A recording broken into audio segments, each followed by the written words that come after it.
In 7th grade, everyone made fun of me.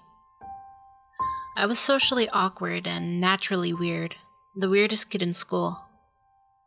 I had a few other misfit friends, and we liked going to the library at lunchtime to goof around. One day, as we were headed to the library, I noticed someone walking in who I'd never seen before. It was extremely odd because, as I mentioned, everyone made fun of me. When the entire school is bullying you, you don't forget their faces or their names. However, this kid was different. Because until that day, I had no idea he'd even existed. Even stranger, everyone else knew him. For the duration of this story, I'm going to call him Riley. My memory is a little hazy, but I'm pretty sure Riley was on crutches. He may have missed a lot of school, which would explain why I hadn't met him. There's a lot I can't recall, but I'll never forget what happened in that library. Everyone was being silly, and it turned out that Riley was a pretty funny kid. He was doing some kind of physical comedy, and we were all laughing. Suddenly, he fell to the ground and started shaking. We assumed he was still being comical, so we continued to laugh and point at him. But he didn't stop shaking. The librarian ran to him and told us to get out of the way. I didn't understand what was happening. After lunch, I had gym class, and we all went outside. Everyone was talking about Riley. There was a rumor that he was taken to the hospital, but I still didn't understand what was going on. All I knew was that he fell down. Now I know he had a seizure. In my next class, the rumors about Riley were starting to scare the other kids. We were interrupted by a faculty member giving us the grave news. Riley had died of a heart attack. The boy I'd met just an hour or so before was now dead. And the last thing he would remember was other kids pointing and laughing at him. I felt guilty and confused.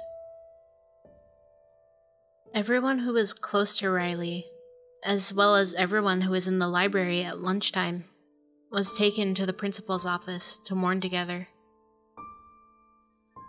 I was shocked at how many kids were there.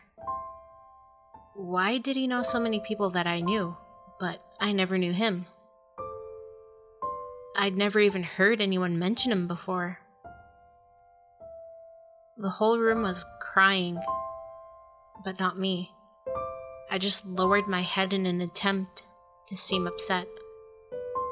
Someone put their hand on my shoulder, thinking I must be devastated by what happened.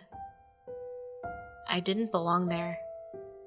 I didn't belong with people who knew him and were truly crushed by his death. All I could think about was Riley shaking on the floor of the library as I laughed and pointed. The following day, everyone in my homeroom was sobbing and consoling each other. Everyone but myself and the kid who sat in front of me. It was the most surreal experience of my life. I could be wrong about us having school the next day, but I assume it was to let everyone mourn in solidarity. After all, everyone knew him but me. I knew Riley was dead, but somehow it just didn't register properly. I knew I was supposed to be sad, that I was supposed to cry, but there was nothing. The kid who sat in front of me, I'll call him Matt, turned around and looked at me with a nervous smile. He wasn't crying either, and for a moment we connected. Throughout the day, I realized that we were the only two kids who weren't in tears. Matt was the nicest, most well-liked kid in school. As popular as I found out Riley was, Matt was even more so. He was always kind to me, even when I was being picked on by other kids. He would still laugh along with them, but never joined in.